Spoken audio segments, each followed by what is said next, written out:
প্রিয় এইচএসসি 24-এর শিক্ষার্থীবৃন্দ, আজকে তো বিশাল এক বিজয় হয়ে গেল মনে হচ্ছে। তার কারণ এই এইচএসসি পরীক্ষা নিয়ে কত নাটক, কত সিনেমা আমরা দেখলাম, এবং তারপরে দেখা গেল অবশেষে আজকে বিকাল 4টার সময় ঘোষণা করা হলো আমাদের এইচএসসি 24-এর পরীক্ষাটি বাতিল করা হয়েছে। যে পরীক্ষাগুলো আমরা দিয়েছি সেগুলো বাতিল, আর রেজাল্টটা দেওয়া হবে হচ্ছে বিশেষ সিস্টেমে সাবজেক্ট ম্যাপিং এর মাধ্যমে। এখন সাবজেক্ট ম্যাপিং কিভাবে হবে এটা পরবর্তীতে সরকার নির্ধারণ করবে। তো সবাইকে স্বাগতম আমাদের এই আজকের ক্লাসটিতে। আজকের ক্লাসটি মূলত একটি গাইডলাইনমূলক ক্লাস, যেটা দিয়ে আমরা আসলে সামনের দিনগুলোতে কিভাবে আমাদের প্রিপারেশনটা নিব for the varsity admission test, আমরা সেই বিষয়টা ক্লিয়ার হওয়ার চেষ্টা করব। আজকে সেই সিরিজে আমরা বি ইউনিট নিয়ে কথা বলবো, যে বি ইউনিটে যারা পরীক্ষা দিব তারা কিভাবে প্রিপারেশন নিব। আগামীকালকে আমরা সি ইউনিট নিয়ে কথা বলবো। তো বি ইউনিট মিনস হচ্ছে আসলে মানবিক বিভাগ থেকে যারা ঢাকা বিশ্ববিদ্যালয়ে পরীক্ষা দিব তারা আসলে কোথায় গুরুত্ব দিব, কোন টপিকটা পড়বো, কিভাবে পড়বো, most important topic for the admission test কোনগুলো, রিটেন কেমন আসে, আর আমাদের পরীক্ষার এমসিকিউ গুলো কেমন আসে, গ্রামার পার্ট থেকে প্রশ্ন বেশি আসে নাকি টেক্সট বই থেকে প্রশ্ন বেশি আসে। অসংখ্য প্রশ্ন আমাদের আছে, কারণ আমাদের মনে রাখতে হবে ভর্তি পরীক্ষা আসলে কোনো পরীক্ষা নয়, এটি একটি যুদ্ধ, ভর্তি যুদ্ধ। এই ভর্তি যুদ্ধে সফল হতে গেলে সবার প্রথম দরকার এই ভর্তি যুদ্ধ সম্পর্কে একটি ধারণা, যাতে আমরা পরিপূর্ণভাবে একটা রণপরিকল্পনা তৈরি করতে পারি, পরিপূর্ণ রণপরিকল্পনা। তার কারণ যেহেতু এটা যুদ্ধ, তাহলে যুদ্ধে যাওয়ার সময় আমাদের তো অবশ্যই কি করতে হবে, প্রস্তুতি নিয়ে যেতে হবে। সো যাই হোক, যারা ক্লাসটি দেখছেন সবাইকে আমার আন্তরিক শুভেচ্ছা এবং সালাম, আসসালামু আলাইকুম। আমরা কিছুক্ষণের ভিতরে ক্লাসে ঢুকে পড়বো, তবে যারা এখন পর্যন্ত আসে নাই, অর্থাৎ বন্ধু বান্ধবীকে একটু শেয়ার করে, মেনশন করে অথবা কমেন্ট করে, যেভাবেই হোক না কেন সবাইকে একটু আমাদের ক্লাসে ইনভলভ করতে হবে। কারণ আজকের ক্লাসটি আসলে অ্যাডমিশনের জার্নি শুরু করার একেবারেই প্রথম ক্লাস, যাতে আমরা পুরো অ্যাডমিশন জার্নি সম্পর্কে একটা বিস্তর ধারণা পাবো, কিভাবে আমাদের পড়াশোনাগুলো করতে হবে আগামী দিনগুলোতে। এবং অ্যাডমিশন সম্পর্কে যদি কারোর কোনো প্রশ্ন থাকে, আমি চেষ্টা করব প্রত্যেকের প্রশ্নের উত্তর দেওয়ার জন্য। সো যারা ক্লাসটি দেখছেন সবাইকে অশেষ ধন্যবাদ ক্লাসে আসার জন্য। কানন মোল্লা বলেছেন, ভাই কেমন আছেন, চেষ্টা করবেন ফেসে লাইট বাড়ানোর জন্য। ভাই আমাদের অনলাইন ক্লাসরুমটা আসলে একটু চেঞ্জ হয়েছে। আগের ক্লাসগুলো সবই ঠিক ছিল, আমাদের এখানে যেহেতু নতুন জায়গায়, সেই কারণে আমাদের অনলাইন এই সেটআপে লাইটিং এর বিষয়টা কিছুটা মানে ব্যাকে আছি আমরা। সো এটা হয়তো বা আগামী এই সপ্তাহের ভিতরে কারেকশন হয়ে যাবে, যদিও লাইট আছে বাট নট ইনাফ, এই কারণে। ঠিক আছে, অনেক ধন্যবাদ কানন ভাই আমাদের সাথে পরামর্শমূলক ভাবে যুক্ত হওয়ার জন্য।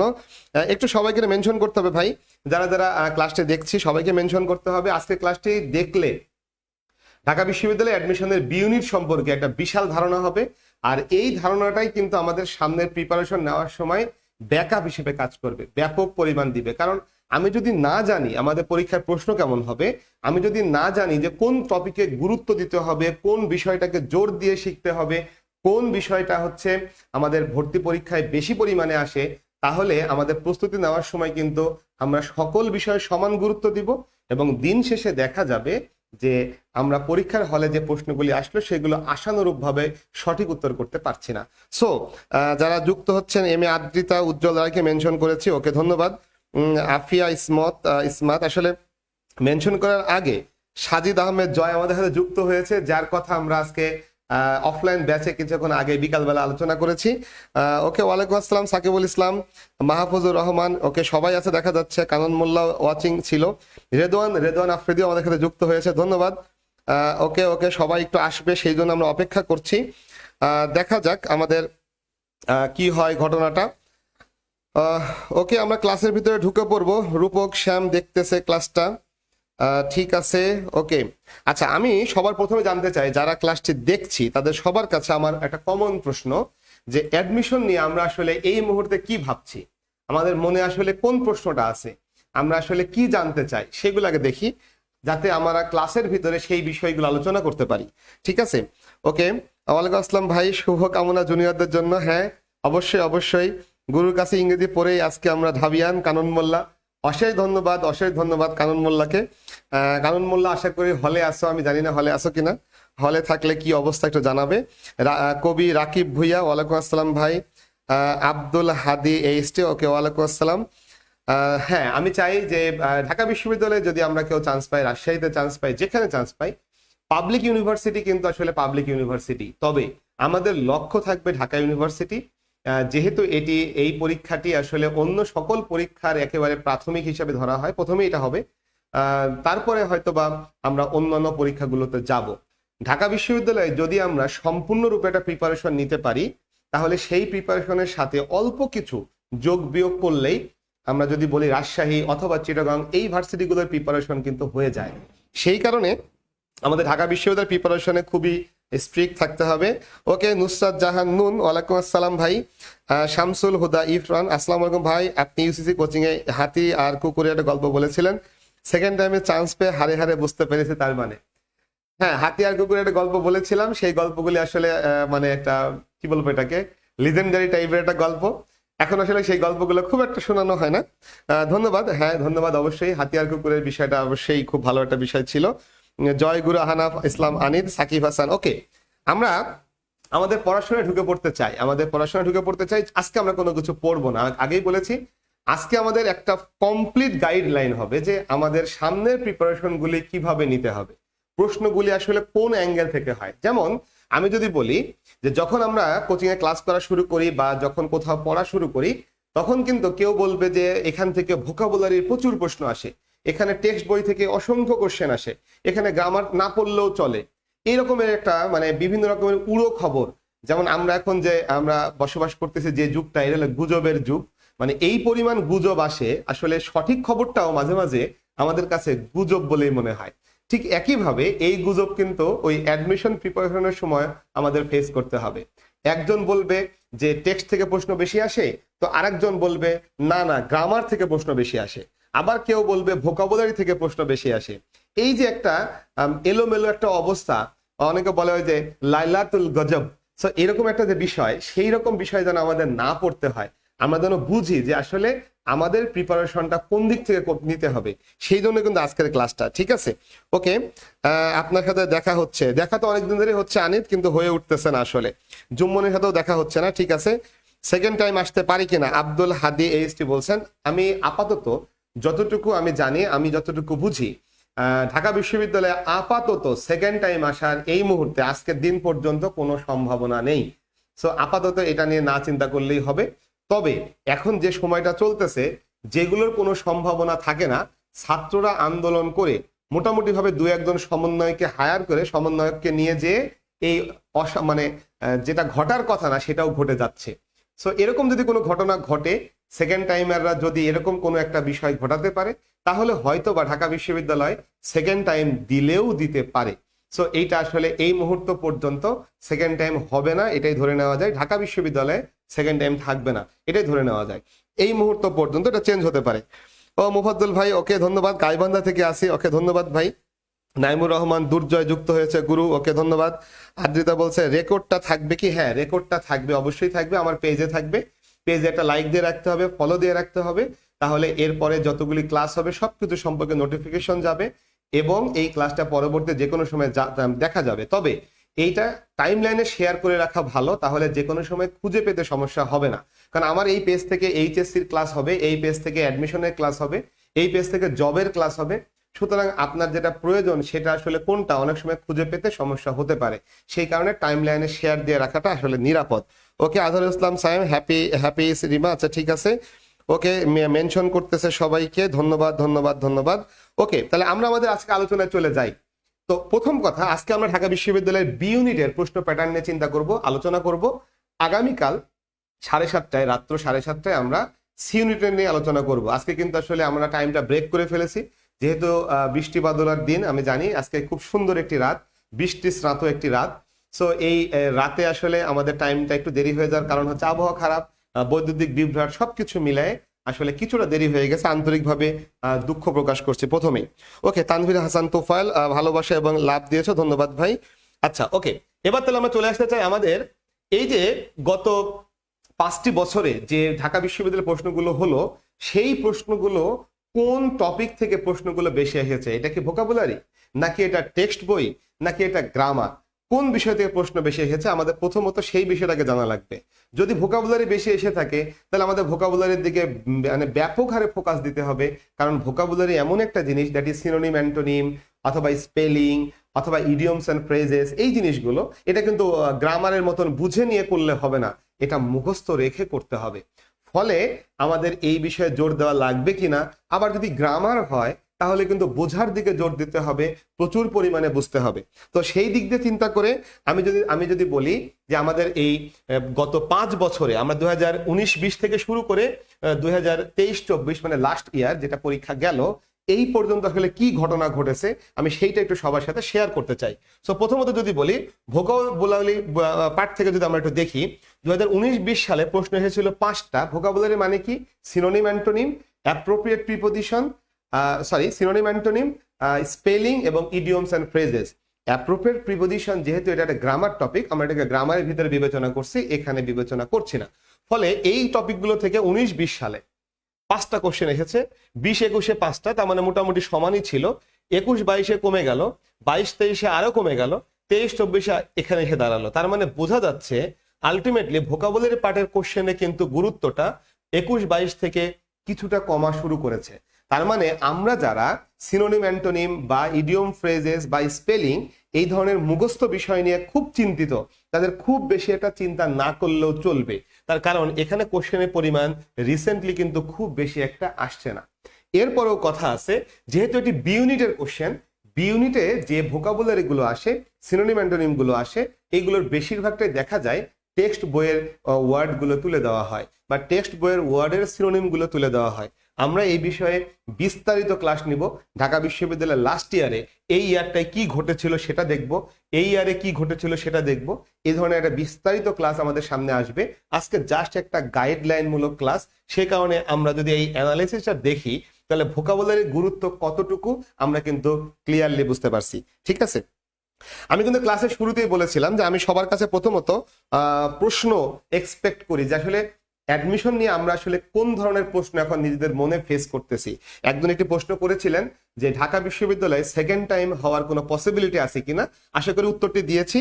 ঢাকা বিশ্ববিদ্যালয়ে আজকের দিন পর্যন্ত সেকেন্ড টাইম আর পরীক্ষা দেওয়ার সুযোগ, এটা হওয়ার একেবারেই সুযোগ নেই, একেবারেই সুযোগ নেই।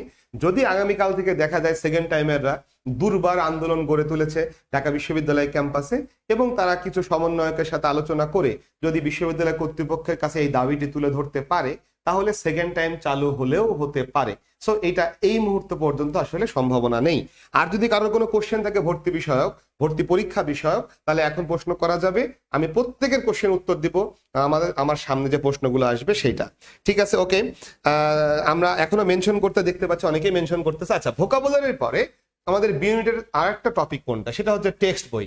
এইবার যদি ভোকাবুলারির সাথে আমরা এটা কম্পেয়ার করে বিষয়টা বোঝার চেষ্টা করি, তাহলে দেখা গেল ভোকাবুলারি থেকে কোশ্চেন এসেছিল হচ্ছে 5টা 19-20-এ, সেখানে টেক্সট বইয়ের কোশ্চেন এসেছিল 8টা। এখন অনেকের মনে প্রশ্ন আসবে যে ভাই টেক্সট বই থেকে কি ধরনের প্রশ্ন আসে। আমরা কিন্তু টেক্সট বইয়ের উপরে কি ধরনের প্রশ্ন আসে এটা নিয়ে বিশাল একটা ক্লাস নেব, একটা ক্লাসই আমরা নিব। বাট আজকে আমরা একটা আইডিয়া দিব যে টেক্সট বইয়ের প্রশ্নগুলো কেমন হয়। তবে আমরা যদি এই দিকে তাকাই, একমাত্র 22-23 সেশনটা ব্যতিক্রম ছিল, বাকি সবগুলোতেই কিন্তু প্রশ্নের সংখ্যা মোটামুটি ভাবে ভোকাবুলারির চাইতে বেশি। তাহলে বোঝাই যাচ্ছে আমাদের টেক্সট বইয়ের গুরুত্বটা কতটুকু। অর্থাৎ আমরা এইচএসসিতে যে ইংলিশ ফর টুডে বইটা পড়েছি, সেই বই থেকেই কিন্তু এই প্রশ্নগুলো এসেছে। সেই সংখ্যাটা শুধুমাত্র 22-23-এর সমান, বাকি সবগুলোতেই কিন্তু ভোকাবুলারির চাইতেও বেশি, সিনোনিম অ্যান্টোনিমের চাইতেও বেশি, স্পেলিং এর চাইতেও বেশি। তার মানে আমাদের প্রথম থেকেই টেক্সট বইয়ের দিকে ফোকাস দিতে হবে। মানে টেক্সট বইটাকে মূল করে আমাদের চিন্তা করতে হবে ঢাকা বিশ্ববিদ্যালয়ের বি ইউনিটের প্রিপারেশন নেওয়ার জন্য। এখানে অনেকে মিস্টেক করে, অনেকে এই ধরনের চিন্তাটা না করে তারা দেখা গেল যে প্রথমেই গ্রামারটাকে বেশি ফোকাস করে। আমরা গ্রামারটাকে অবশ্যই ফোকাস করব না তা না, কারণ যখন আমরা দেখবো যে গ্রামারের কোশ্চেনগুলো কি পরিমাণ আসে, তখন দেখা যাবে গ্রামারের কোশ্চেন কিন্তু অনেক সময় টেক্সট বইয়ের চেয়ে কম আসে। আবার দেখা যায় যে কখনো টেক্সট বইয়ের চেয়ে অনেক বেশি আসে, এরকম ঘটনাও আছে। বেশিও আসে আবার কমও আসে, তার মানে আবার কাছাকাছিও আসে। তার মানে গ্রামারকে একেবারে ফেলে দেওয়া যাবে না। অর্থাৎ গ্রামার এবং টেক্সট বই দুটাকে পাশাপাশি রেখে আমাদের চিন্তা করতে হবে, সমান গুরুত্ব দিয়ে পড়তে হবে। যারা ক্লাসটি দেখছি এই মুহূর্তে দয়া করে ক্লাসটি আপনারা টাইমলাইনে শেয়ার করে দিবেন, অবশ্যই বন্ধু বান্ধবীকে মেনশন করবেন। যদি কেউ বিভিন্ন গ্রুপের মেম্বার হয়ে থাকি তাহলে অবশ্যই অবশ্যই সেই গ্রুপেও এই ক্লাসটি শেয়ার দিতে পারেন, বিকজ এটি কোনো প্রচারের স্বার্থে ক্লাস নয়, বরং এটা মূলত হচ্ছে একটা গাইডলাইন। যারা এই বছরে এইচএসসি 24 পরীক্ষা যারা দিচ্ছিল তাদের যে অ্যাডমিশনটা সামনে আসছে, প্রিপারেশনটা কোন দিক থেকে নিতে হবে, এটা কিন্তু সেইটারই একটা ক্লাস। ঠিক আছে, ওকে। হাসার কি আছে আজব, কিসের হাসা হাসে আমি বুঝতে পারলাম না ভাইয়া। আচ্ছা, মেনশনের জন্য ডিসকাউন্ট হিসেবে স্যার এই মাসের ফি নিবেন না তোমার কাছ থেকে। আচ্ছা ঠিক আছে, ওকে ওকে ওকে। আচ্ছা, আমরা এবার দেখতে চাই এই যে 5টা বছরে মোট কোশ্চেন যদি আমি হিসাব করি, তাহলে সেই মোট কোশ্চেনের কতগুলো এসছে ভোকাবুলারি থেকে, কতগুলো এসছে টেক্সট বই থেকে, আর কতগুলো এসছে গ্রামার থেকে। এখানে বলে রাখি আমাদের 19-20 সালে কিন্তু কোশ্চেন আসতো 16টা, আর এরপরে কোশ্চেনগুলো কিন্তু 15টা করে কোশ্চেন আসে। সো যদি দেখা যাচ্ছে টোটাল গ্রামার কোশ্চেন, এখানে টোটাল এই 5 বছরে গ্রামার এবং ভোকাবুলারি সবকিছু মিলে টোটাল 5 বছরে কোশ্চেন এসেছে 76টা। তার ভিতরে 29টা কোশ্চেন ছিল গ্রামার ভিত্তিক, 29টা এসেছে টেক্সট বই ভিত্তিক, আর 18টা এসেছে হলো ভোকাবুলারি ভিত্তিক। অর্থাৎ গত 5 বছরে আমরা যদি দেখি 5 বছরে ইন টোটাল টেক্সট বই এবং গ্রামারের কোশ্চেন কিন্তু সমান হারে এসেছে, সমান পরিমাণে এসেছে। তাহলে আমাদের গুরুত্বটা কোথায় থাকবে আমরা কিন্তু বুঝতেই পারতেছি, ঠিক না? ওকে, তাহলে আমরা গ্রামার এবং টেক্সট বইকে পাশাপাশি রেখে, প্যারালালি রেখে আমরা শেখার চেষ্টা করব। অনেকের মনে প্রশ্ন আসতে পারে যে টেক্সট বই আমরা আসলে কিভাবে পড়বো ফর দি অ্যাডমিশন টেস্ট। এইটা নিয়ে আমি আলাদা একটা ফুল ক্লাস নিব। আজকে আমি কিছু কোশ্চেন দেখাবো যেগুলো টেক্সট বইয়ের উপর থেকে বিগত সময়গুলোতে এসেছিল, যাতে আমরা মোটামুটি একটা আইডিয়া পাই যে আমাদের পড়াশোনাটা আসলে কিভাবে হবে। বাট আমরা আজকে থেকে প্রতিদিন আমাদের এই অ্যাডমিশন টার্গেটে, এইচএসসি টার্গেটে আমাদের যেমন ক্লাস হয়, অ্যাডমিশন টার্গেটে আমাদের প্রতিদিন ক্লাস হবে। আশা করি সেই ক্লাসগুলোতে টেক্সট বুকের উপরে যে ক্লাসটি হবে সেই ক্লাসটি সবাই দেখলে এটা নিয়ে আর কোনো সমস্যা থাকবে না। ওকে, এখন চলে আসি এরপরে। আমি যদি চলে যাই আমাদের পরবর্তী অংশে, তাহলে এখন এই যে ভোকাবুলারি পার্ট থেকে কোশ্চেন আসলো, টেক্সট বই থেকে কোশ্চেন আসলো, এখন আমি দেখতে চাই ভিতরে যে গ্রামার যে পার্টটা আমরা দেখলাম, এই গ্রামার পার্ট থেকে গত 5 বছরের টপ 5 গ্রামার টপিক কোনটা। অর্থাৎ আমরা গ্রামারে অনেকগুলো টপিক আছে, কোনো টপিক থেকে একবার প্রশ্ন আসে তো আবার 7-8 বছর কোনো খবর থাকে না। আবার দেখা যায় কোনো টপিক থেকে প্রতি বছরই প্রশ্ন আসে। তাহলে সব টপিক কিন্তু সমান গুরুত্বপূর্ণ নয়। অর্থাৎ আমাদের মাথায় রাখতে হবে যে গ্রামারের অনেকগুলো টপিক আছে, কিন্তু আমরা এখন দেখব গত 5 বছরের কোশ্চেন অ্যানালাইসিস করে টপ 5 টপিক কোনটা, মানে যেই টপিকগুলো থেকে গত 5 বছরে সবচেয়ে বেশি কোশ্চেন এসেছে। সো আমি যদি প্রথম টপিকটার কথা বলি, অ্যাডজেক্টিভ অ্যান্ড অ্যাডভার্ব, এখানে দেখে খুব একটা বোঝা যাবে না, কিন্তু এটা বোঝা যাচ্ছে যে মোটামুটি একটা সাল ছাড়া প্রত্যেক বছরই এই টপিক থেকে কোশ্চেন আসতেছে। এর মানে কি? এর মানে অ্যাডজেক্টিভ অ্যাডভার্ব আমাকে গুরুত্ব দিয়ে পড়তে হবে। আমরা ধরে নিতে পারি 24-এর অ্যাডমিশনেও ঢাকা বিশ্ববিদ্যালয়ের বি ইউনিটে অ্যাডজেক্টিভ অ্যাডভার্ব থেকে কোশ্চেন আসবে। এটা কিছুই না ভাই, এটা হচ্ছে এইচএসসির যে মডিফায়ার্স টপিকটা পড়েছিলাম তারই একটা ভাগ আর কি। অ্যাডজেক্টিভ এবং অ্যাডভার্বই তো আমরা এক কথায় মডিফায়ার বলি। মডিফায়ার হচ্ছে অ্যাডজেক্টিভ যারা নাউনকে মডিফাই করে, আবার মডিফায়ার হচ্ছে অ্যাডভার্ব যারা ভার্ব অথবা অ্যাডজেক্টিভ অথবা অ্যাডভার্বকে মডিফাই করে। দ্যাট মিনস মডিফায়ার টপিকেরই কিন্তু প্রশ্ন এগুলো। এইচএসসিতে যারা আমার সাথে ভালো করে মডিফায়ার টপিকটি শিখেছি তারা কিন্তু এই অ্যাডজেক্টিভ অ্যাডভার্বে একটা বিশাল বেনিফিট পাবো। আমি বারবারই বলি, এইচএসসির যে শেখাগুলো, এইচএসসির যে পড়াগুলো, আমরা যদি সেখান থেকে অ্যাডমিশনকে মাথায় রেখে রুলগুলো আমরা শিখবো এইচএসসি, কিন্তু রুলগুলো শিখবো এমনভাবে যেটা অ্যাডমিশনেও একই রুল কাজ করবে, তাহলে কিন্তু অ্যাডমিশনে এসে একটা বিশাল ফায়দা পাওয়া যায়। যদিও এইচএসসির স্টুডেন্ট এই বিষয়টা অনেকাংশেই বুঝে না, তারা মনে করে এইচএসসিটা আগে পড়ে নেই পরে অ্যাডমিশন ভাববো। রুল তখন দেখা যায় বারবার শেখা লাগে। অ্যাডমিশনের রুল একরকম ভাবে শিখি, এইচএসসি রুল আরেক ভাবে শিখি, ফলে আমাদের কাছে মনে হয় রুলের ছড়াছড়ি। আসলে জিনিস তো একটাই। সো এইভাবে শিখলে কিন্তু, একভাবে শিখলে কিন্তু এই অ্যাডমিশনে এসে একটা বিশাল বেনিফিট পাওয়া যায়। ঠিক আছে, ওকে। যারা ক্লাসটি দেখছি আবার একটু বলি, ক্লাসটি ভাই শেয়ার দিতে হবে, আর বন্ধু বান্ধবীকে মেনশন দিতে হবে। যত বেশি সম্ভব মেনশন দিতে হবে এবং যত বেশি সম্ভব কমেন্ট করতে হবে। আর ভর্তি পরীক্ষা বিষয়ক কোনো প্রশ্ন থাকলে অবশ্যই অবশ্যই কমেন্টে জিজ্ঞেস করতে হবে, কারণ আমি আজকে সকল প্রশ্নের উত্তর দিব, যে ভর্তি পরীক্ষা বিষয়ক কি কি মানে স্টুডেন্টরা প্রশ্ন জিজ্ঞাসা করছে সবকিছু আর কি। ঠিক আছে, ওকে, আমরা চলে আসি এরপরে টপিকটি হচ্ছে প্রিপজিশন। এবার দেখা যাচ্ছে প্রিপজিশনে মোটামুটি একটা কোশ্চেন মাস্ট, তবে 22-23 সেশনে প্রিপজিশনের উপর থেকে 2টি কোশ্চেন রেখেছিল। তার মানে আমরা যদি প্রথম থেকেই এই প্রিপজিশনের প্র্যাকটিসটা শুরু করতে পারি, প্রথম থেকে যদি প্রিপজিশনের রুলগুলো বা প্রিপজিশনের মুখস্থ করার বিষয়গুলো আমাদের আয়ত্তে আনার চেষ্টা করে যাই, তাহলেই একমাত্র এই প্রিপজিশনে সফল হওয়া যাবে।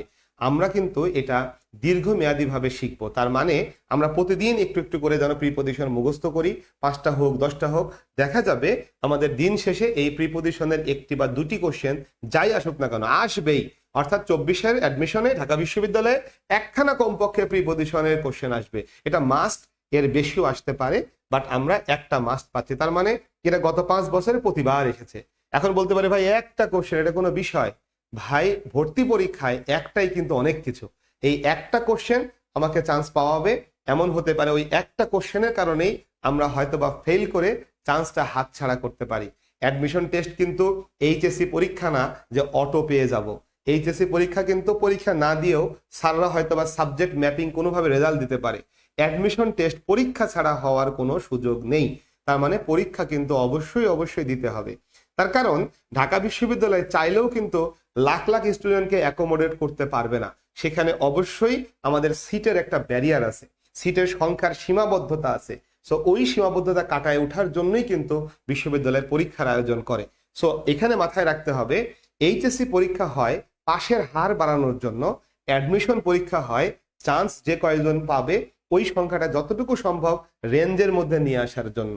ফলে অ্যাডমিশন টেস্টে প্রশ্নগুলো করাই হয় একটু ভিন্ন আঙ্গিকে, যাতে স্টুডেন্টরা খুব বেশি একটা সফল না হয়। অর্থাৎ সেখান থেকে আমাদের বের হয়ে আসতে হবে।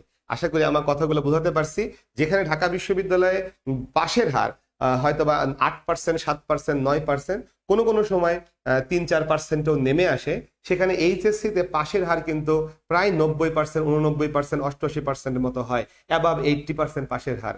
বোঝাই যাচ্ছে অ্যাডমিশন টেস্ট কিন্তু এইচএসসির মতন অতটা সহজ না। ঠিক আছে, ওকে ভাই, আপনি আমার অনেক প্রিয় একজন টিচার, তোকে অশেষ ধন্যবাদ ভাই, অশেষ ধন্যবাদ। প্রত্যয় সাহা সৃজন যুক্ত হয়েছে জাস্ট লাস্ট ইয়ারে আমার এখান থেকে পড়ে ঢাবিয়ান, সফল একজন ঢাবিয়ান। সো প্রত্যয় সাহা সৃজন, অশেষ ধন্যবাদ ভাই। সৈয়দ নজরুলিয়ান, প্রত্যয় সাহা সৃজন, ওকে। সানি, ওয়ালাইকুম আসসালাম ভাই, গিভ ওয়ে একটা অফার দেন। হ্যাঁ অবশ্যই, আজকের ক্লাসের শেষে আমরা সেই অফারটি নিয়ে কথা বলবো। অ্যাডমিশনে যারা আমার কাছে অফলাইনে অথবা অনলাইনে, আপাতত আজকের অফারটি অফলাইনের জন্য, যারা আমার অফলাইন ব্যাচে পড়তে আগ্রহী তাদের জন্য একটা এক্সক্লুসিভ অফার থাকবে। আজকের ক্লাসের শেষে সেটা নিয়ে কথা বলবো, সুতরাং এটার জন্য পুরো ক্লাসটা দেখতে হবে। ক্লাস না দেখলে কিন্তু অফার প্রযোজ্য হবে না। ঠিক আছে ভাই, ওকে। যেটা বলতেছিলাম, তো এখন তাহলে প্রিপজিশন কিভাবে শিখবো, কিভাবে পড়বো, এটা আমরা ক্লাসে আলোচনা করব যে কিভাবে প্রিপজিশন পড়া যায়। তবে আমি বলি অ্যাডমিশনের প্রিপজিশন গুলো অতটা কঠিন না, কারণ একটা বাক্য একটা কোশ্চেন, এবং এটা আমরা যেভাবে আমি যেহেতু 2005 সাল থেকে এই অ্যাডমিশনের সাথে কানেক্টেড, সো প্রায় 19 বছরের উপরে, 20 বছরের কাছাকাছি আমি এই অ্যাডমিশন পড়াচ্ছি। সো আমরা কিন্তু জানি যে প্রিপজিশনের কোন ধরনের অ্যাপ্রোপ্রিয়েট প্রিপজিশন বা প্রিপজিশনের কোশ্চেন পরীক্ষায় আসে। সো আমার সেই নির্দেশনা অনুসরণ করলে আশা করি পরীক্ষায় সেটা কমন পাওয়া যাবে। ভাই সালাম দেন, ওয়ালাইকুম আসসালাম। আর এই হাসান, অবশ্যই ভাই। শিহাব আকন্দ কমেন্ট করেছে, কিছু বললেন না। ও সরি ভাই, শিহাব আকন্দ ভাই জোয়ান হইতেছে খালি। ওরে শিহাব ভাই, শিহাব হচ্ছে আমার আরো একজন স্টুডেন্ট হাবিয়ান, সেও। সো ধন্যবাদ শিহাব, আমি আসলে খেয়াল করি না, এটা হয়তো বা স্ক্রলিং এ উপর উঠে গেছিল, আন্তরিকভাবে দুঃখিত। আমি চেষ্টা করি প্রায় সবগুলো কমেন্ট পড়ার জন্য। শিহাবের কমেন্ট তো আসলে মিস করার কথা না, আন্তরিকভাবে খুবই দুঃখিত যে আমাকে স্মরণ করায় দিলা ভাই, শিহাবের কমেন্টটা পড়েন নাই, তাকে আরো বেশি ধন্যবাদ। ওকে, এরপরে চলে আসি টেন্সের কথায়। তার মানে আমাদের টপ 5 টপিকের আরেকটি হলো টেন্স, যেটা দিয়ে মোটামুটি প্রতি বছরই কোশ্চেন আসে, তবে হঠাৎ 2টা বছরে বাদ পড়েছে। 5 বছরের মধ্যে 3 বছরই প্রশ্ন এসেছে, তার মধ্যে আবার 22-23 সেশনে 3টা কোশ্চেন এসছে। তার মানে টেন্স থেকে কিন্তু আমাদের বেশি কোশ্চেনও আসতে পারে। আর টেন্স তো বেসিক একটা গ্রামার, আমরা রাইট ফর্ম অফ ভার্বস এর টেন্স শিখি, আমরা বেসিক হিসাবেও কিন্তু টেন্সের বিষয়গুলো আমরা শিখে থাকি। তাহলে সেই ক্ষেত্রে টেন্সকে গুরুত্ব দিয়ে পড়তে হবে, ব্যাপক গুরুত্ব দিয়ে পড়তে হবে। আলহামদুলিল্লাহ ভালো আছি ভাই। দেলোয়ারকে পাওয়া যাচ্ছে, আমার একজন স্টুডেন্ট কুমিল্লা বিশ্ববিদ্যালয়ের। মিজানুর রহমান, আসসালামু আলাইকুম ভাই, লিখিত অংশের প্রশ্নগুলো কিভাবে পড়তে হবে? লিখিত অংশ আমি বলবো এমসিকিউটা এখানে শেষ হলে আমরা লিখিততে চলে যাব, টেনশন নেওয়ার কোনো কারণ নেই। লিখিত কিন্তু একটা বিভীষিকার নাম, মনে রাখতে হবে। অ্যাডমিশনে ঢাকা বিশ্ববিদ্যালয়ে শুধুমাত্র লিখিত আসে, আর এই লিখিততে যে মোটামুটি ভাবে একটা ভিউজ পরিমাণ স্টুডেন্ট ধরা খায়। দেখা গেল এমসিকিউতে সে হাইয়েস্ট মার্কস পেয়েছে, মেবি সে ফার্স্ট হওয়ার মতো মার্কস পেয়েছে, রিটেনে যে সে লাস্ট হওয়ার মতো মার্কস পেয়ে বাদ পড়ে গেছে, বিকজ ফেল করে গেছে। এই ঘটনাও কিন্তু আছে ভাই, এরকম অনেক রেফারেন্স আমার কাছে আছে। ফলে অবশ্যই এটা মাথায় রাখতে হবে। ভাই আপনার কাছে 19-20 পড়া শেষ আমার, আমি কি পাবো কিছু আপনার এক্স স্টুডেন্ট হিসাবে? আমার যদি সাধ্যের মধ্যে কোনো কিছু থাকে ভাই আমি অবশ্যই দিব, বিকজ আমি অলওয়েজ স্টুডেন্ট ওরিয়েন্টেড। স্টুডেন্টের যেটা প্রয়োজন হয় আমি অবশ্যই হেল্প করার চেষ্টা করি আমার সাধ্য অনুযায়ী, ঠিক আছে? ওকে, টেন্সের পরে চলে আসি ভার্ব, অর্থাৎ ভার্ব রিলেটেড যে প্রশ্নগুলো। ভার্ব কত প্রকার, ফাইনাইট নন ফাইনাইট ভার্বের ব্যবহার, কোথায় জিরান্ড হবে, কোথায় পার্টিসিপল হবে, অথবা আইডেন্টিফিকেশন, এটা কি জিরান্ড নাকি এটা প্রেজেন্ট পার্টিসিপল। এই ধরনের প্রশ্নগুলো কিন্তু ভার্বের সাথে হয়ে থাকে। এটা হতে পারে আবার পজিটিভ ভার্বের কোশ্চেন, এটা হতে পারে মোডাল ভার্বের কোশ্চেন। সো ভার্ব রিলেটেড কোশ্চেনগুলো যদিও এখানে দেখা যাচ্ছে যে আমাদের 5 বছরের ভিতরে 3 বছরে 3 বার এসেছে, কিন্তু ভার্বের টপিকগুলো কিন্তু ভাই খুবই ইম্পর্টেন্ট, অনেক অনেক বেশি আসে। এখানে হয়তোবা 2 বার আসে নাই, আসলে প্রতি বছরই এখানে আসার কথা ছিল। ইনফ্যাক্ট আমি যদি বলি টেন্সের কথা, টেন্সও কিন্তু ভার্বের সাথে রিলেটেড। সো যেবার ভার্ব দেয় না সেবার টেন্স দিছে, যেবার টেন্স দেয় না সেবার ভার্ব দিছে। এই জায়গাটা দেখলে কিন্তু ক্লিয়ার হয়ে যাচ্ছে, যেহেতু টেন্সটাও কিন্তু রিলেটেড টু ভার্ব, সেই কারণে। ওকে, এরপরে চলে আসি পরের টপিক হলো ন্যারেশন। এটা শুধু গত বছরে ন্যারেশন থেকে প্রশ্ন আসে নাই, তার মানে আমরা ধরে নিতে পারি একখানা ন্যারেশনের কোশ্চেন আসিবে। অর্থাৎ ন্যারেশনের ডাইরেক্ট টু ইনডাইরেক্ট অথবা ইনডাইরেক্ট টু ডাইরেক্ট, যেটাই বলি না কেন, যে কোনো একটা প্রশ্ন কিন্তু আমাদের ঢাকা বিশ্ববিদ্যালয়ের বি ইউনিটে চলে আসবে। তার মানে ন্যারেশনটা গুরুত্ব দিয়ে পড়তে হবে। টপ 5 আমরা দেখতেছিলাম, অর্থাৎ আমাদের 2024-এর অ্যাডমিশনে টপ 5 গ্রামার টপিক কিন্তু এইগুলো। এর মধ্যে যদি আমি একটু বলি, ন্যারেশন আমরা এইচএসসি তে শিখি, ভার্ব বা রাইট ফর্ম অফ ভার্বসের ভিতরে ভার্ব এবং টেন্সও শিখি, অ্যাডজেক্টিভ অ্যাডভার্ব মডিফায়ারের মধ্যে শিখি, প্রিপজিশন কিন্তু আমাদের এইচএসসি তে আছে, সেখানে আমরা শিখি। তার মানে এই পুরোটাই কিন্তু এইচএসসি সিলেবাস ভিত্তিক। সো আমি আবারও মনে করাই দেই, এইচএসসি তে যদি আমরা এভাবেই শিখে আসি লাইক অ্যাডমিশন, তাহলে অ্যাডমিশন এসে কিন্তু আমরা খুব ভালো একটা বেনিফিট পাবো। এইখানে আমাদের অনেকের একটা বড় মিস্টেক হয়ে যায়, আমরা এইচএসসি-তে এইচএসসির মতো করে শিখি, রুল তো একটাই, বাট শিখবো অ্যাডমিশনের মতো করে, তাহলে অ্যাডমিশনের কোশ্চেনগুলো সলভ করা সহজ হবে। এই কথাটা আমি বারবার স্টুডেন্টদেরকে বলি, স্টুডেন্ট এই কথাটা কেন জানি গুরুত্ব সহকারে নেয় না। ওকে, আমরা চলে আসি তারপরে। এখন যদি এখানে চলে আসি, এই যে টেক্সটের কথা বললাম, যে টেক্সট বই ভিত্তিক প্রশ্ন, এই টেক্সট বই ভিত্তিক প্রশ্নগুলো কেমন হয়, কি ধরনের প্রশ্ন হয় টেক্সট বই ভিত্তিক? একটা কোশ্চেন দেখি, poetry in every language celebrates beauty and truth শূন্যস্থান, so does art, so as art, as well as art, why not art. এই যে বাক্যটা দেখতে পাচ্ছি, পোয়েট্রি ইন এভরি ল্যাঙ্গুয়েজ, এই বাক্যটি কিন্তু টেক্সট বই থেকে তুলে দেওয়া হয়েছে। Beauty and truth, truth and beauty, truth is beauty, beauty is truth, এরকম একটা ডায়লগও সেখানে ছিল। সেই লেসন থেকে বিউটি, সেখান থেকে আমরা এখানে তুলে দিয়েছি। এই লাইনটা কিন্তু হুবহু টেক্সট বই আছে, হুবহু, যদিও এটা গ্রামার দিয়ে সলভ করা যায়, কিন্তু এটা কিন্তু টেক্সট বইয়ের লাইন। আবার চলে আসে এখানে, Coleridge's poem the rime of the ancient mariner is a, এটাও কিন্তু টেক্সট বইয়ের ভিতর থেকে নেওয়া হয়েছে।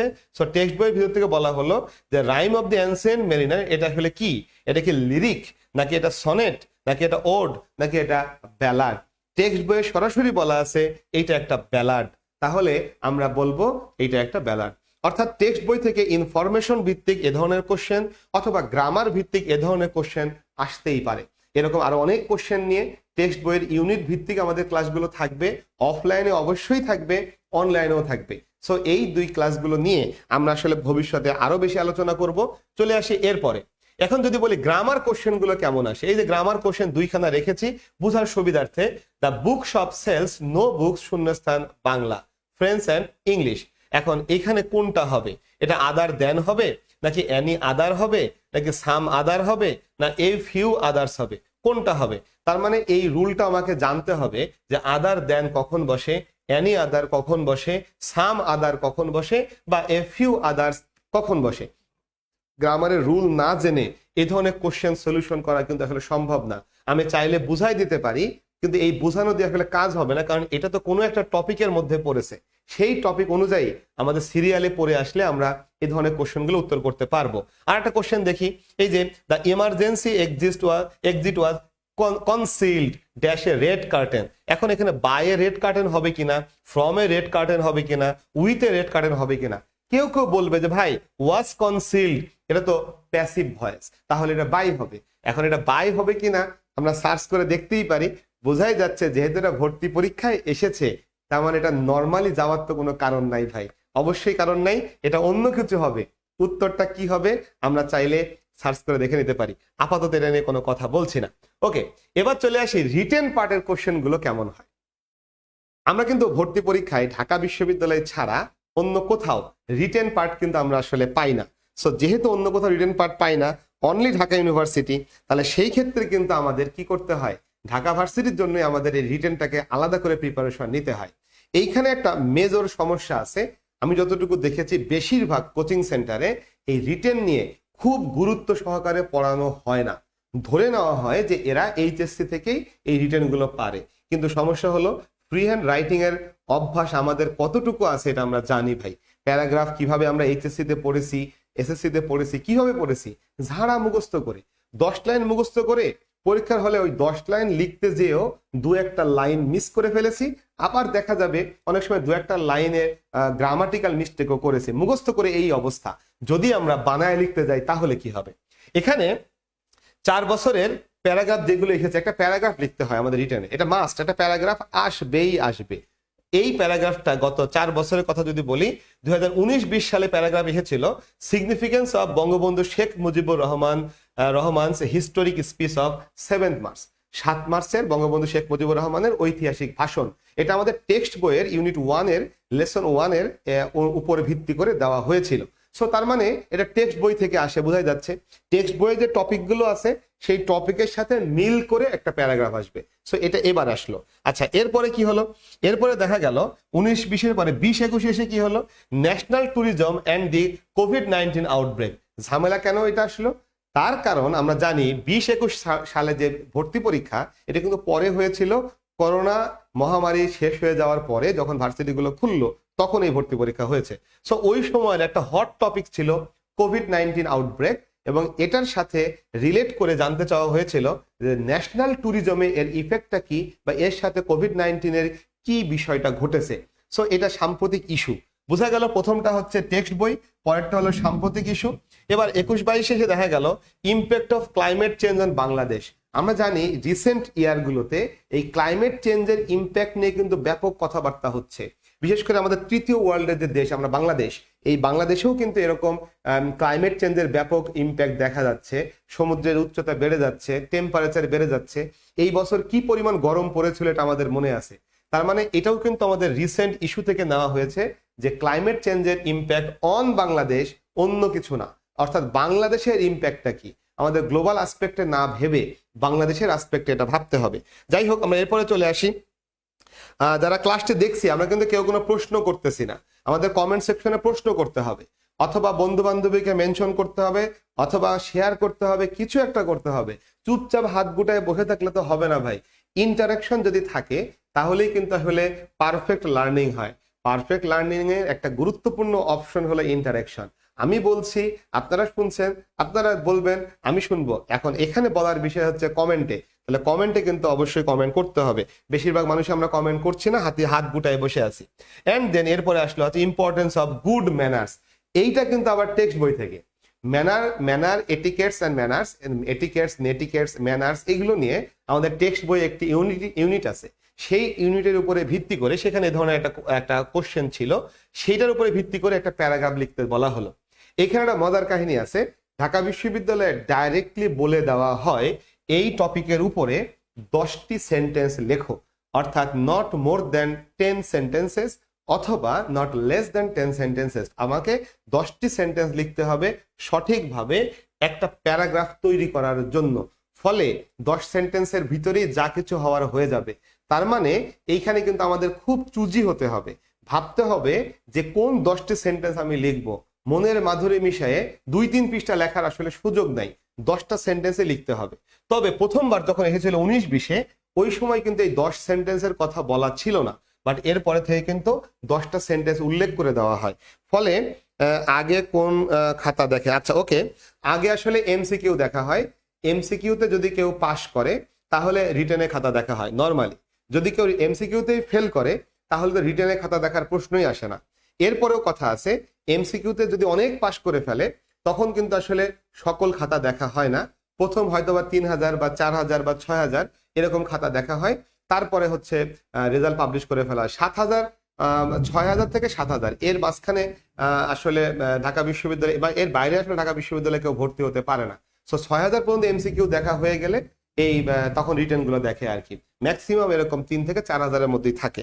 আশা করি আব্দুল হাদি এইচটা আপনি আসলে বিষয়টা বুঝতে পারছেন, যে খাতা দেখার বিষয় হলো এমসিকিউতে পাশ করলে রিটেন খাতা দেখা হবে, রিটেনে পাশ করলে চান্স হয়ে যাবে বলে ধরে নেওয়া যেতে পারে। ওকে, এবার চলে আসি এরপরে প্যারাগ্রাফের পরে আর কি আসে। গত বছরে জাস্ট লাস্ট ইয়ারে, এটা নর্মালি আসে না, এরকম একটা প্রভাবকে এক্সপ্লেন করতে বলা হয়েছিল যে where there is a will there is a way. এই প্রভাব দিয়ে আমরা আসলে কি বুঝি এক্সপ্লেন করতে হবে।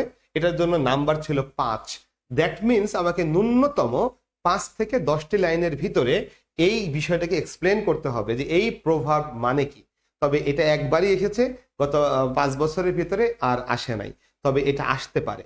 এর বাইরেও আরো অনেক টপিক আছে, আমি টপ টপিকগুলো নিয়ে আলোচনা করতেছি। মানে সম্পূর্ণ রিটেনের উপরে ডেডিকেটেড কিন্তু ক্লাস নিব আজকে। একটা কমপ্লিট ধারণা দিতে চাই যে কেমন করে প্রিপারেশনটা নিতে হবে। ওকে, হ্যাঁ অবশ্যই আলাদা আলাদা করে পাস করতে হবে। বাংলা এমসিকিউ যদি বলি, বাংলা এমসিকিউতে পাস মার্কস আছে, বা ইংরেজি এমসিকিউতে পাস মার্কস আছে, জিকেতে জেনারেল নলেজের এমসিকিউতে পাস মার্কস আছে, এবং বাংলা, ইংরেজি এবং জিকে 3টা মিলে সম্মিলিতভাবে আরো একটা পাস মার্কস আছে। তার মানে এমসিকিউতে মোট 4টি পাস মার্কস, বাংলায় একটা 5-5 করে, এবং সাধারণ জ্ঞানে সম্ভবত হচ্ছে 11 বা 10 বা 11 এরকম একটা কিছু হবে, এবং সব মিলে সম্ভবত 21 বা 22 এরকম একটা পাস মার্কস আছে আর কি, বা 35 কিছু একটা। তার মানে এটা সার্কুলার দেখলে আমরা ক্লিয়ার হতে পারবো।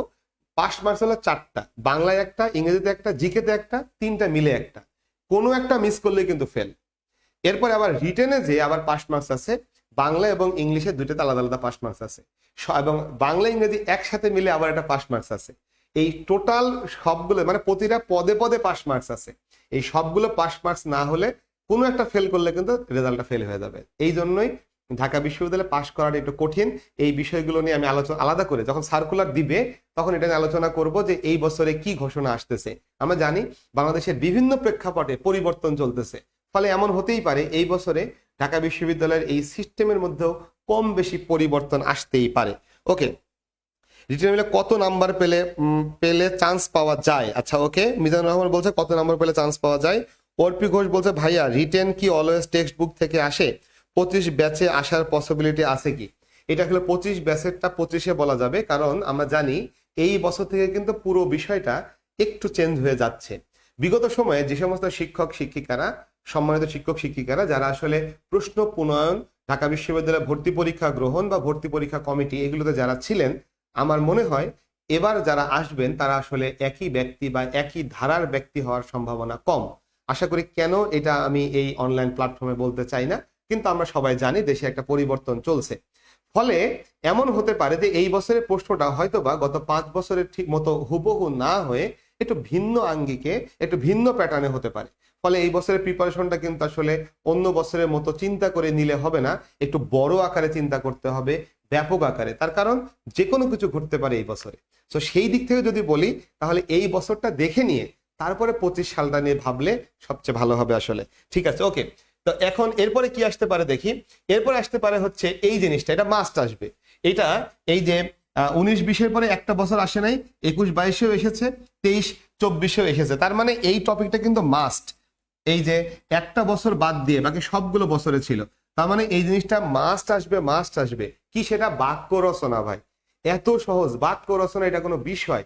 আমরা সবাই ভাবি এভাবে যে আমরা সেই ছোট কালে যখন 4-5-এ পড়তাম তখন থেকেই কিন্তু ইংলিশ ওয়ার্ড দিয়ে সেন্টেন্স মেকিং আমরা শিখেছি করেছি। সো এখন এই যে ওয়ার্ডগুলো দেওয়া থাকবে, heritage, empowerment, hospitality, fascination, integrate, এই ধরনের শব্দগুলো দেওয়া থাকবে। আমাদের এই শব্দগুলো দিয়ে একটি মিনিংফুল বাক্য রচনা করতে হবে। একটি মিনিংফুল বাক্য, মিনিংফুল হলেই চলবে, এমন না যে এটাকে খুব হাই লেভেলের বাক্য হতে হবে, খুবই স্ট্যান্ডার্ড বাক্য হতে হবে। গ্রামাটিক্যালি কারেক্ট এবং মিনিংফুল বাক্য হলেই আমরা এখানে 5-এ 5 পেতে পারি। সো এখন কথা হলো এই ওয়ার্ডগুলো কোথা থেকে আসে? এই ওয়ার্ডগুলো কিন্তু আসে টেক্সট বই থেকে। সো টেক্সট বইয়ের কোন জায়গা থেকে প্রশ্ন ওয়ার্ডগুলো আসে, কোন কোন ওয়ার্ডগুলো ইম্পর্টেন্ট, এই যে এখানে 3টা সালে যে প্রশ্নগুলো এসছে, আমি বলতে পারি ভাই যদি ঢাকা বিশ্ববিদ্যালয়ে কোনো কোশ্চেন কমন নাও পড়ে, সোহেল ভাইয়ের সাজেশন থেকে এই জিনিসটা কমন পড়বে। তাহলে বোঝাতে পারছি বিষয়টা? এই জিনিসটা আমি যে ওয়ার্ডগুলো বলবো ভাই ঢাকা বিশ্ববিদ্যালয়ে ওই ওয়ার্ডগুলোই আসবে। কিভাবে বলবো, কোথা থেকে বলবো জানার দরকার নাই, কিন্তু এটা কমন পড়বে, একেবারে নিশ্চিত কমন পড়বে ভাই। গত বছরও কমন পড়েছে, আমি জানি না অনলাইনে কেউ আছে কিনা। যদি কেউ অনলাইনে থাকে, গত বছরে চান্স পাওয়া তারা সাক্ষী দিতে পারে যে গত বছরে আমি যে ওয়ার্ডগুলো দিছিলাম কমন পড়েছে কিনা। ঢাকা বিশ্ববিদ্যালয়ের পরীক্ষার পরপরই কিন্তু আমার পেজে আমি পোস্ট করেছি এইগুলো কোথায় ছিল, কত নম্বর লেকচার শিটে দিয়েছিলাম এবং ক্লাসে কিভাবে পড়িয়েছিলাম সেগুলো। প্রয়োজনে আমার পেজটা ঘুরে আসলেই হবে আর কি, ঠিক আছে? ওকে, সো এই ছিল আমাদের রিটেন পার্টের 3টা গুরুত্বপূর্ণ বিষয়। এই 3টা মাস্ট আসবে। এর বাইরে কখনো কখনো উইথ ক্লু আসে, কখনো কখনো উইদাউট ক্লু আসে, মাঝে মাঝে ট্রান্সলেশন আসে। সো এই 3টা বিষয় আমাকে মনে রাখতে হবে। এগুলো আসতে পারে, উইথ ক্লু একবার এসেছে, উইদাউট ক্লু একবার এসেছে, আর ট্রান্সলেশন, প্যাসেজ ট্রান্সলেশন একবার এসেছে। আর সার্কুলারে বলা থাকে ট্রান্সফরমেশন আসবে, ন্যারেশন চেঞ্জ আসবে, পাংচুয়েশন আসবে, রিঅ্যারেঞ্জ আসবে। সার্কুলারে প্রায় 11-12 রকমের টপিকের কথা বলা থাকে, বাট এই 3টা টপিক হচ্ছে কমন, যেটা প্রতি বছরই আসে, প্রায় প্রতি বছর। সো এই 3 টপিকে রিটেনে গুরুত্ব দিতে হবে। রিটেনে মার্কস ভালো তুলতে না পারলে ঢাকা বিশ্ববিদ্যালয়ে ভালো সাবজেক্ট কিন্তু পাওয়া যাবে না। সো এইটা অবশ্যই অবশ্যই মনে রাখতে হবে। ওকে, এখন তাহলে আমরা মোটামুটি একটা আইডিয়া পেয়েছি যে এমসিকিউ কেমন হয়, রিটেন কেমন হয়। এখন কথা হলো যে আমাদের অফারটা কি। আমরা একটা অফার এক্সপেক্ট করতেছি যে এই বছরের ভর্তি পরীক্ষা যারা দিবে, অর্থাৎ এইচএসসি 24 যে ব্যাচটি, তারা যখন আমার কাছে অফলাইন ব্যাচে পড়তে আসবে তারা কোন অফারটি পাচ্ছে। ওকে, আমরা সেই অফারটি দেখতে চাই। অফারটি হলো এরকম যে যারা আমার কাছে অ্যাডমিশন ব্যাচে পড়তে আসবে তাদের জন্য একেবারে সরাসরি আমাদের কোর্স ফি থেকে 2000 টাকা ছাড় থাকবে। 2000 টাকা ছাড় থাকবে, তবে এটা সবার জন্য নয়, এটা শুধুমাত্র প্রথম 100 জনের জন্য। আমরা যারা অ্যাডমিশনের সম্পর্কে জানি, সোহেল ভাই সম্পর্কে জানি, তারা অবশ্যই জানি যে সোহেল ভাইয়ের কাছে 100 জন স্টুডেন্ট পড়ে না। অ্যাডমিশনে কিন্তু সংখ্যাটা 300-400 বা তারও বেশি হয়ে থাকে। ফলে প্রথম 100 জন যারা ভর্তি হবে শুধুমাত্র তাদের জন্যই এই 2000 টাকা ছাড়টি প্রযোজ্য। বি কেয়ারফুল, প্রথম 100 জন, এটা এমনও হতে পারে আগামীকালকেই হয়তো 100 জন ফিল আপ হয়ে গেছে, পরশু দিনও হতে পারে, তারপরের দিনও হতে পারে। তবে আমাদের এটা রেঞ্জটা হচ্ছে ম্যাক্সিমাম এই মাসের 31 তারিখ পর্যন্ত, অর্থাৎ আগস্ট মাসের 31 তারিখ পর্যন্ত যারা ভর্তি হবে তাদের জন্য ফ্ল্যাট ডিসকাউন্ট 2000 টাকা এর ভিতরে। তবে এখানে কিছু শর্ত আছে, যেমন আমাদের শর্তের ভিতরে একটা কমন শর্ত বলে দেই, অবশ্যই নিয়মিত ক্লাস করতে হবে, অবশ্যই আমাদের ডেইলি পরীক্ষা হবে, প্রতিদিনের পরীক্ষায় অংশ নিতে হবে, এবং এই পরীক্ষাগুলো খারাপ করলে অভিভাবকের কাছে ফোন দেওয়ার যে বিষয়টা সেটা দিব, এই বিষয়ে কোনো আপত্তি করা যাবে না। এবং যদি ক্লাসে খারাপ করি তাহলে সেই ক্ষেত্রে অবশ্যই আমি যে ডিরেকশন দিব, পড়াশোনা করার জন্য যে প্ল্যান তৈরি করে দিব বা কোর্সটা কিভাবে শেষ করব সেটা যেভাবে দিব, আমার প্ল্যান অনুযায়ী চলতে হবে। এরকম কিছু শর্ত থাকবে। এই শর্ত মানলেই শুধুমাত্র প্রথম 100 জনের জন্য এই 2000 টাকা ছাড় থাকবে। আশা করি বোঝাতে পারছি।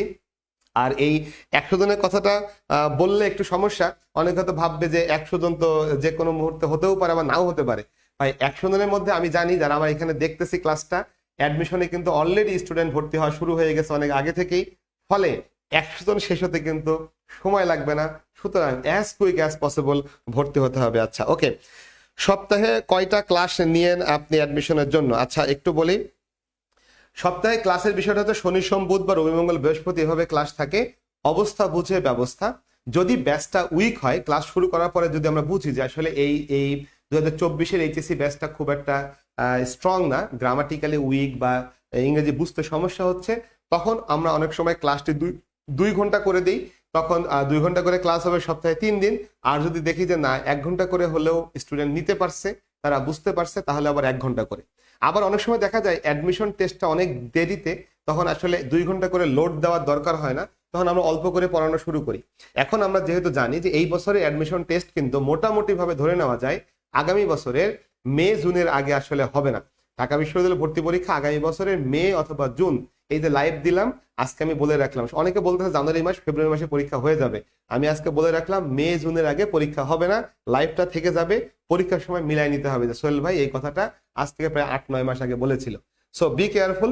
এখন এই দীর্ঘ সময়ে আমাদের তো তাড়াহুড়া করার কিছু নাই ভাই, আমরা অল্প অল্প করে পড়বো। তাড়াহুড়া করবে কোচিং সেন্টার গুলো, যতগুলো কোচিং সেন্টার আছে তারা কোর্স শেষ করতে পারলে আলহামদুলিল্লাহ, কিন্তু আমি মনে করি চান্স পাওয়াইতে পারলে আলহামদুলিল্লাহ। তাহলে কি করতে হবে, তাহলে স্টুডেন্টের পিছিয়ে লেগে থাকতে হবে, যে আজকে পড়ো, কালকে পড়ো, প্রতিদিন পড়ো।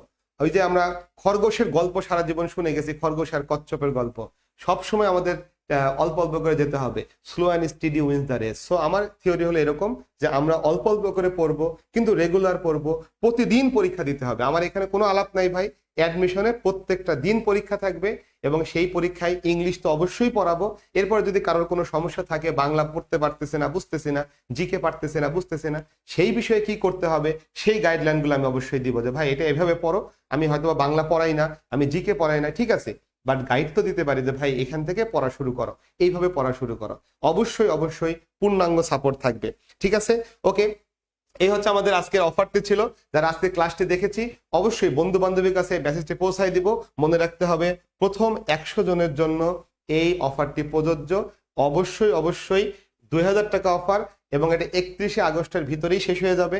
এটা কালকেও শেষ হতে পারে, পরশুদিনও শেষ হতে পারে, বিকজ 100 জন অ্যাডমিশনে আসলে সোহেল ভাইয়ের কাছে এটা কিছুই না। আশা করি এই বিষয়টা মাথায় থাকবে। সো যাই হোক, এখন আমি জানতে চাই যে আমাদের অ্যাডমিশন বিষয়ে আর কারো কোনো কোশ্চেন আছে কিনা। যদি কোনো কোশ্চেন থাকে তাহলে আমি সেই কোশ্চেনের উত্তর দিব, আর যদি কোনো কোশ্চেন না থাকে আমরা আজকে ক্লাসটি শেষ করব। তবে বলে রাখি আজকের পরের থেকে প্রতিদিন সন্ধ্যা 7:30 থেকে 8টার ভিতরে আমাদের পেজে মেসেজ দেওয়া থাকবে, সেই মাফিক আমরা অ্যাডমিশনে ক্লাস নিতে থাকবো। অর্থাৎ যাতে স্টুডেন্টরা পড়াশোনার ধাঁচটা বুঝতে পারে, কিভাবে পড়তে হবে, কোন টপিকটা কেমন করে শিখতে হবে, কোশ্চেনগুলো কিভাবে সলভ করতে হবে, এই বিষয়গুলো নিয়ে ক্লাস থাকবে নিয়মিতই। অবশ্যই বন্ধু বান্ধবীকে দাওয়াত দিয়ে রাখতে হবে। যখন আমি পোস্ট দিব যে আগামী দিন ক্লাস আছে, ওই পোস্টটা শেয়ার দিতে হবে, বন্ধু বান্ধবীকে মেনশন দিয়ে রাখতে হবে, যাতে তারা জানে যে আগামীকাল এই সময়ে ক্লাস হতে যাচ্ছে। ওকে, ঠিক আছে ভাই। শাহরিয়ার খান সানি আছে বললেন, তাহলে কি প্রশ্ন আছে একটু বলতে পারেন ভাইয়া। ফুল সিলেবাস থেকে কেনা, এই যে গুরুত্বপূর্ণ একটা কোশ্চেন। অর্পি ঘোষ বলছে ফুল সিলেবাস না শর্ট সিলেবাস। এই কোশ্চেনটা অনেক আগে করা দরকার ছিল। যারা 24-এর স্টুডেন্ট তারা কেউ এই প্রশ্নটা করে নাই, দুঃখের সঙ্গে জানাচ্ছি। অর্পি ঘোষ 25-এর স্টুডেন্ট, সে জিজ্ঞাসা করেছে অ্যাডমিশন কি ফুল সিলেবাসে হবে নাকি শর্ট সিলেবাসে হবে। এখানে গুরুত্বপূর্ণ একটা কথা বলে রাখি, সেটা হচ্ছে যদি টেক্সট বই থেকে প্রশ্নটা আসে তাহলে আমাদের শর্ট সিলেবাসে যে অধ্যায়গুলো, যে লেসনগুলো, যে ইউনিটগুলো ছিল সেখান থেকে প্রশ্ন হয়ে থাকে ইনফরমেশন ভিত্তিক কোশ্চেন হলে। কিন্তু যদি গ্রামার কোশ্চেন হয়, ভাই গ্রামারের কোনো শর্ট সিলেবাস ফুল সিলেবাস নাই। গ্রামার মিন্স হচ্ছে গ্রামার, তার মানে এখান থেকে আর কোনো কিছু নাই। ভোকাবুলারি যদি সিনোনিম অ্যান্টোনিম আসে, এর আবার সিলেবাস কি ভাই? তার মানে মনে রাখতে হবে শুধুমাত্র টেক্সট বই। যদি বাংলার কথা বলি, বাংলা গদ্য বা পদ্য থেকে যদি প্রশ্ন আসে তাহলে যেই অংশটা আমাদের শর্ট সিলেবাসে আছে সেখান থেকে প্রশ্ন আসবে। আর শর্ট সিলেবাসের বাইরে থেকে অবশ্যই লেখক ও কবি পরিচিতি পড়ে রাখতে হবে, কারণ ওটা পরীক্ষায় দিবে সাহিত্য হিসাব করে, তখন কিন্তু কিছু বলার থাকবে না। আশা করি আমার কথাগুলো ক্লিয়ার হয়েছে। আমি প্রাইভেটে এই কোশ্চেনটা করেছি। আচ্ছা ঠিক আছে, ধন্যবাদ। অ্যাডমিশনের কোশ্চেন হবে শর্ট সিলেবাস থেকে, আমি উত্তরটা দিয়েছি ভাই। শাহরিয়ার খান সানি, উত্তরটা আমি দিয়ে ফেলেছি। আচ্ছা, আর কোনো কোশ্চেন আছে কিনা, আর কোনো কোশ্চেন আছে কিনা? শর্ট সিলেবাস ফুল সিলেবাস আশা করি বুঝতে পারছি। ওকে ভাইয়া, ওয়ার্ড মিনিং কি শর্ট সিলেবাস থেকে আসবে কিনা? ওয়ার্ড মিনিং শর্ট সিলেবাস থেকে আসতেই পারে, তবে ওয়ার্ড মিনিং এর ক্ষেত্রে মানে বাক্য রচনা, যেটা সেন্টেন্স মেকিং বা সিনোনিম অ্যান্টোনিম, এটা জন্য আসলে শর্ট সিলেবাস মেনটেন না হওয়ার সম্ভাবনাটাই বেশি। একটা ওয়ার্ড দিব, বাক্য রচনা করতে হবে, এখানে আবার শর্ট সিলেবাস কেন লাগবে ভাই? যে মানুষের এই বাক্য রচনা করার জন্য শর্ট সিলেবাস লাগবে, ভাই ঢাকা বিশ্ববিদ্যালয় বলবে যে তোমার মতো ছাত্র আমাদের দরকার নেই, কারণ বাক্য রচনা করতে হবে। আমি কি বুঝাতে পারছি বিষয়টা? সো এই ধরনের বিষয়গুলো নিয়ে আসলে short syllabus, long syllabus, full syllabus এগুলো মাথায় না রাখাটাই ভালো। বাক্য রচনা করতে বলবে, করে ফেলবো, শেষ। ঠিক আছে ভাইয়া, কোন কোন বিশ্ববিদ্যালয়ের রেজাল্টের উপরে নাম্বার যোগ করা হয়? ভাই সকল বিশ্ববিদ্যালয়ে, রাজশাহী ছাড়া সকল বিশ্ববিদ্যালয়ে এইচএসসি এবং এসএসসির রেজাল্টটাকে মার্কে কনভার্ট করে মূল রেজাল্টের সাথে যোগ করা হয় সকল ভার্সিটিতে। রাজশাহীতে শুধুমাত্র ভর্তি হওয়ার যোগ্যতা হিসাবে এসএসসি এইচএসসি রেজাল্টটা বিবেচনা করা হয়, কিন্তু যখন মূল রেজাল্ট তৈরি হয় সেখানে এমসিকিউ পরীক্ষায় যারা ভালো করে ওটাই থাকে, ওখানে কোনো এসএসসি এইচএসসির কোনো রেজাল্টকে মার্কে কনভার্ট করা হয় না, মানে ওখানে কোনো এ ধরনের বিষয়টা নেই। এই জন্য আমরা অনেক সময় বলি রাজশাহী বিশ্ববিদ্যালয়ে এইচএসসির স্কোর নেই বা এসএসসির স্কোর নেই, কিন্তু রাজশাহী বাদে সকল বিশ্ববিদ্যালয়ে অবশ্যই ভর্তির একটা যোগ্যতা লাগবে যে এত জিপিএ থাকলে আবেদন করা যাবে, এটা তো বলবেই, কিন্তু যখন মূল রেজাল্ট তৈরি হবে এমসিকিউর সাথে এসএসসি এইচএসসি কে স্কোরে কনভার্ট করে অ্যাড করা হবে। এটা ভার্সিটি ভেদে ভ্যারি করে, এক এক ভার্সিটিতে এক এক রকম। ঢাকা বিশ্ববিদ্যালয়ে এসএসসি এবং এইচএসসির জন্য 20 নাম্বার স্কোরে কনভার্ট করা হয়। এখন অন্য ভার্সিটিতে কম বেশি থাকে, সবগুলি ভার্সিটি আসলে আমার পক্ষে মুখস্থ রাখাও সম্ভব না। সার্কুলার যখন দিবে তখন এইগুলো নিয়ে আমি আলোচনা করে দেব যে কোন ভার্সিটিতে স্কোর কত নাম্বার রাখা হয়েছে। ঠিক আছে, ওকে। রাজশাহী বিশ্ববিদ্যালয়ে রিটেন আছে, অর্পি ঘোষ বলেছে না ভাই রাজশাহী বিশ্ববিদ্যালয়ে রিটেন নাই।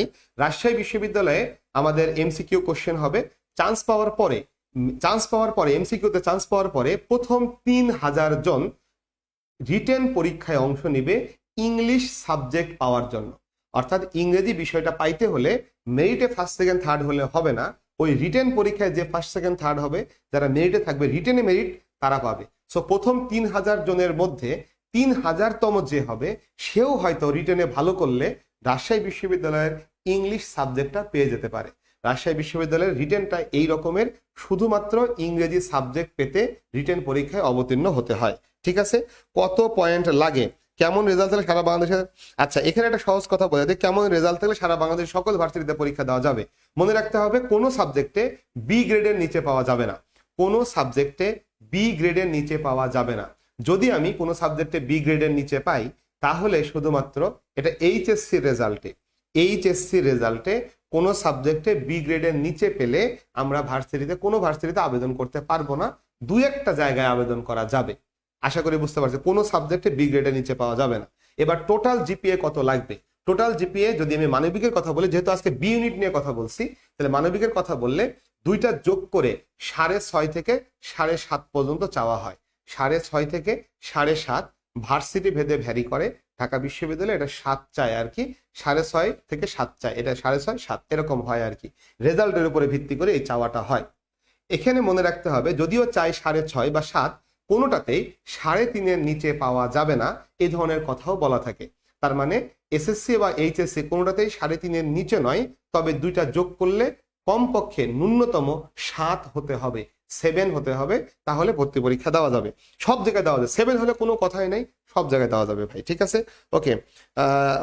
আচ্ছা রুকাইয়া, তারপরে হচ্ছে হ্যাপি, আশা করি বুঝতে পারছো। ওয়ালাইকুম আসসালাম মাহফুজুর রহমান, ওয়ালাইকুম আসসালাম। অ্যাডমিশনের কথাবার্তা শেষ করে ফেলেছি, আমার মনে হয় আর কারোর কোনো প্রশ্ন নেই।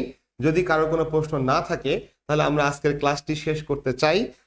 যেখান থেকে রাজশাহীতে এলএলবি পাইতে হলে কি করতে হবে, রাজশাহীতে এলএলবি পাইতে হলে মেরিট পজিশনে প্রথম 100 জনের মধ্যে থাকতে হবে, সোজা কথা। কারণ রাজশাহীর লকে অনেক সময় ঢাকা ভার্সিটির ল এর চাইতেও বেটার হিসেবে বিবেচনা করা হয়, অনেক সময় বিবেচনা করা হয়। কোন অ্যাঙ্গেল থেকে করা হয় এটা যারা করেন তারা ভালো বলতে পারবেন, আমি আপাতত সেই বিষয়ে যেতে যাচ্ছি না। যেই কারণে রাজশাহী বিশ্ববিদ্যালয়ের লটি 1 নম্বর সাবজেক্ট মানবিক ইউনিটের, ফলে অবশ্যই প্রথম 100 জনের ভিতরে মেরিট পজিশনে থাকতে হবে, তাহলে রাজশাহীর ল পাওয়া পসিবল, আদারওয়াইজ পসিবল না। মেরিট পজিশনে 100-র মধ্যে থাকতে হবে, এর মানে হচ্ছে মূল মার্কসের অ্যারাউন্ড 78 থেকে 85 পর্যন্ত পার্সেন্টে মার্ক পেতে হবে, আদারওয়াইজ প্রথম 100 জনের মধ্যে নাম লেখানোটা কঠিন হতে পারে। ঠিক আছে, ওকে। ঢাকাতে ল বা ইংলিশ পেতে হলে মেরিট পজিশন কত থাকতে হয়, ল বা ইংলিশ পেতে হলে, ইংলিশের কথাটা পরে আসি, ল পেতে গেলে মোটামুটি ভাবে 150-র ভিতরে থাকতে হবে, মেরিট পজিশনে 150-এর মধ্যে থাকতে হবে। তবে যদি 120-এর বাইরে চলে যাই তাহলে ল পাওয়ার সম্ভাবনাটা কম থাকে। যদি কেউ ল না পছন্দ করে তখন খালি হবে, যেহেতু সিট সংখ্যা 120, সেখানে আবার কিছু কোটার বিষয় আছে, যেমন আমাদের উপজাতি কোটা থাকবে, এখানে একটা মাত্র সিট কোটায়, তারপরে হচ্ছে প্রতিবন্ধী কোটা থাকবে, এটাও একটা সিট কোটায়। তো এরকম একটা দুটো করে কমে, তার মানে 120-এর ভিতরে হয়তো বা 117 বা 18টা সিট আমাদের মেরিটে আসবে। এখন সেখান থেকে যদি আমাদের কেউ ভর্তি না হয় তাহলে এরপরে এর মেরিটের বাইরে 120-এর উপরে 121, 122, তবে 160 পর্যন্ত মানুষ ঢাকা বিশ্ববিদ্যালয়ের ল পেয়েছে, এরকমের আমার হিসাব আছে। তবে এখানে কথা আছে, ল পাওয়ার জন্য কিছু শর্ত পূরণ করতে হয়। ইংলিশের একটা মার্কস আছে যে এত মার্কস পেলে ল পাবে, এত মার্কস পেলে বাংলায় এত পেলে ল পেতে পারবে। মানে ল পাওয়ার জন্য বাংলা ইংলিশের জেনারেল নলেজের একটা মার্কস দেওয়া থাকে, ওই মার্কসটা পেতে হবে এবং মেরিট পজিশনে 100 বা 150-র ভিতরে থাকতে হবে, তাহলে লটা পাওয়া যাবে। আশা করি শাহরিয়ার খান সানি বিষয়টি আমরা বুঝতে পেরেছি। ঠিক আছে, ওকে। তাহলে আমার মনে হয় আর কারো কোনো প্রশ্ন যদি না থাকে তাহলে আমরা ক্লাসটি শেষ করতে চাই। আবারও সবাইকে আজকে ক্লাসটি দেখার জন্য আমরা ধন্যবাদ জানাই এবং আগামীতে আমাদের প্রত্যেক দিন আমাদের যে অনলাইন লাইভ ক্লাসগুলি হবে, সবাইকে লাইভ ক্লাসে অবশ্যই অংশ নিতে হবে। তার কারণ এই ক্লাসে গুরুত্বপূর্ণ কিছু বিষয় নিয়ে আলোচনা করব, গ্রামারের কিছু বিষয় নিয়ে আলোচনা করব, কিছু টেকনিক দেখাবো যে টেকনিকগুলো দিয়ে অ্যাডমিশন টেস্টে অসাধারণ রেজাল্ট করা সম্ভব। এবং এই ক্লাসগুলো থেকে আমি অনেক সময় পরীক্ষার আগের দিন কিছু কোশ্চেন সলভ করে দেই, যেগুলো থেকে হুবহু পরের দিন পরীক্ষায় প্রশ্ন কমন পেয়েছে, এরকমের নজির আছে। প্রয়োজন হলে আমি গত বছরের পরীক্ষার পরের দিন যে কোশ্চেন সলিউশন দিয়েছি এবং পরীক্ষার আগের দিন যে ক্লাসগুলি নিয়েছি, এইগুলোর ভিডিও আমার পেজে অলরেডি আছে, একটু কষ্ট করে দেখে নেবেন। দেখবেন যে আমি আগের রাতে হয়তো 50টা 100টা কোশ্চেন সলভ করেছি, বলে দিয়েছিলাম এই কোশ্চেনগুলো পরীক্ষা আগামীকাল যে পেয়ে যাবেন, এবং পরের দিন যে স্টুডেন্টরা এই কোশ্চেনগুলো পেয়েছে, এরকম রেকর্ড কিন্তু অনেকগুলি আছে। ঠিক আছে ভাই, দেখা হবে অফলাইন ক্লাসে, দেখা হবে অনলাইন ক্লাসে।